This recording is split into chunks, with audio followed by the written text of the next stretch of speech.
여러분, 지금 금융시장에서 정말 이상하고 어쩌면 좀 무서운 일이 벌어지고 있습니다. 바로 기업들이 발행하는 채권, 이 회사채 시장이 말 그대로 광풍에 휩싸였다는 건데요. 심지어 2007년 금융위기 직전에 그 뜨거웠던 파티를 다시 보는 것 같다는 경고까지 나오고 있습니다. 자, 오늘 이 문제 한번 제대로 파헤쳐보겠습니다. 네, 바로 이 한마디. 이게 지금 월스트리트의 산전수전 다 겪은 베테랑들이 시장을 보면서 실제로 던지는 질문이라고 합니다. 도대체 무엇이 그들을 이렇게 경악하게 만든 걸까요? 지금부터 그 미스터리를 하나씩 풀어보겠습니다. 이 미스터리의 첫 번째 단서는요, 시장에서 리스크, 즉 위험이라는 개념이 마치 사라진 것처럼 보인다는 겁니다. 원래 금융시장에서는 위험이 크면 당연히 대가도 커야 하잖아요. 그런데 지금 회사채 시장에서는 그 위험의 대가, 우리가 스프레드라고 부르는 게 거의 실종된 상태거든요.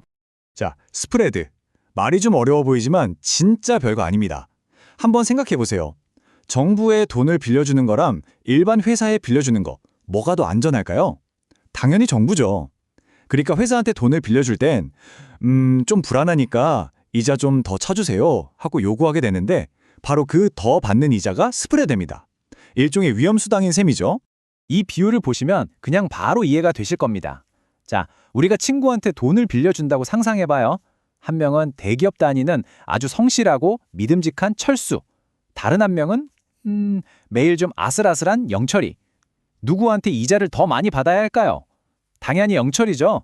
돈 떼일 위험이 훨씬 크니까요. 바로 이 추가 이자가 스프레드인 겁니다. 정상이라면 철수는 스프레드가 아주 작고 영철이는 엄청나게 커야겠죠. 그런데 진짜 문제는 지금부터입니다. 지금 시장이요, 이 믿음직한 철수랑 불안한 영철이를 거의 똑같은 사람으로 보고 있다는 거예요. 이게 말이 되나요?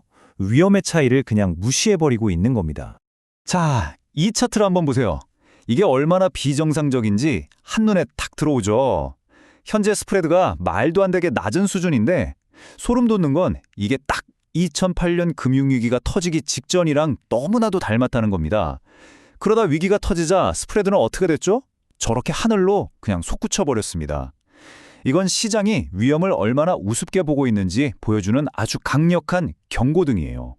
자, 이렇게 돈 빌리는 비용이 거의 공짜 수준이 되니까 누가 제일 신나겠어요? 그렇죠. 바로 기업들입니다.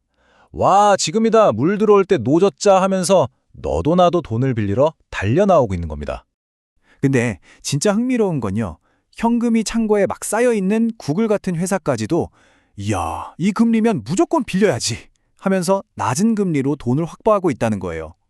그런데 더 대담한 건 오라클입니다. 신용등급이 떨어질 수도 있다는 경고를 받았는데도 아이 몰라 하면서 어마어마한 규모의 돈을 빌렸어요.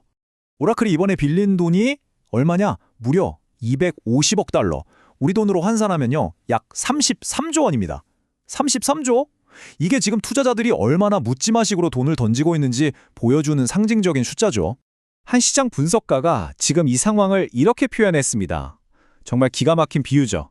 식탁 위에 고기가 나왔는데 이게 1등급 한우인지 아니면 유통기한이 임박한 고기인지 따져보지도 않고 배고프니까 일단 입에 넣고 분다는 겁니다. 왜냐? 지금 이거라도 안 사면 이 정도 수익률도 못 얻을 것 같다는 그 조바심 때문이죠. 아니, 그럼 이런 생각이 들죠. 이렇게 위험해 보이는데 도대체 왜 투자자들은 이 위험한 파티에 다들 참여하고 있는 걸까요? 그 배경에는요, 시장 전체를 지배하는 아주 강력한 믿음, 어쩌면 환상이 하나 있습니다. 바로 이겁니다. 경제는 앞으로도 계속 좋아질 거고 규제도 완화되고 성장 정책 덕분에 기업들은 절대 망하지 않을 거야. 이런 극단적인 낙관론이 시장을 그냥 지배해버린 거죠. 설마 이 큰 회사가 망하겠어? 하는 믿음이 위험을 보는 눈을 멀게 만든 겁니다. 하지만 바로 여기에 이 화려한 파티의 가장 무서운 함정이 숨어 있습니다. 이걸 우리는 비대칭적 리스크라고 부릅니다. 비대칭적 리스크. 말이 좀 어렵지만 뜻은 아주 간단해요. 먹을 건 쥐꼬리만큼인데 잃을 건 내 전 재산일 수 있는 아주 불리한 게임이라는 뜻입니다. 딱 이 그림입니다. 지금 투자자들이 하고 있는 게임이 바로 이거거든요.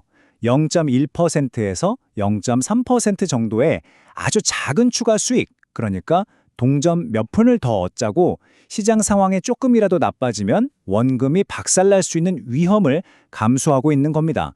길에 떨어진 동전 몇 개 주우려다가 지갑 전체를 잃을 수 있는 게임에 뛰어든 셈이죠. 핵심은 이거예요. 스프레드가 이미 역사적 최저점이라 더 좁아져서 얻을 이익은 거의 없는데 만약에, 아주 만약에 경제에 문제가 생겨서 이 스프레드가 다시 벌어지기 시작하면 채권 가격은 그냥 수직으로 폭락할 수밖에 없습니다. 올라갈 계단은 거의 없는데 내려갈 낭떠러지는 아주 깊고 아득한 거죠. 자, 그럼 이 모든 분석이 우리에게 말해주는 건 뭘까요? 결론은 이겁니다. 이제 투자의 패러다임이 완전히 바뀌어야 한다는 신호입니다. 바로 이거죠. 지금까지는 시장 전체가 좋아서 그냥 아무 채권이나 사도 수익을 낼 수 있었다면 이제는 진짜 보석과 가짜 돌멩이를 구분해야만 살아남는 소위 채권 선별가의 시장이 된 겁니다.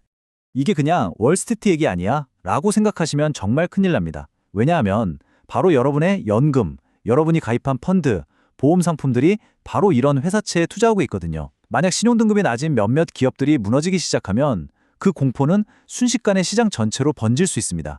그리고 나도 모르는 사이에 내 소중한 돈이 아까 말한 그 유통기한 임박한 고기를 사고 있었을지도 모르는 일입니다. 그래서 오늘 이 분석을 마무리하면서 여러분께 마지막으로 이 질문을 던지고 싶습니다. 과연 나의 소중한 자산, 나의 노후를 책임질 연금은 지금 안전한 고기를 먹고 있을까요? 이제는 한 번쯤 꼭 확인해 봐야 할 때입니다.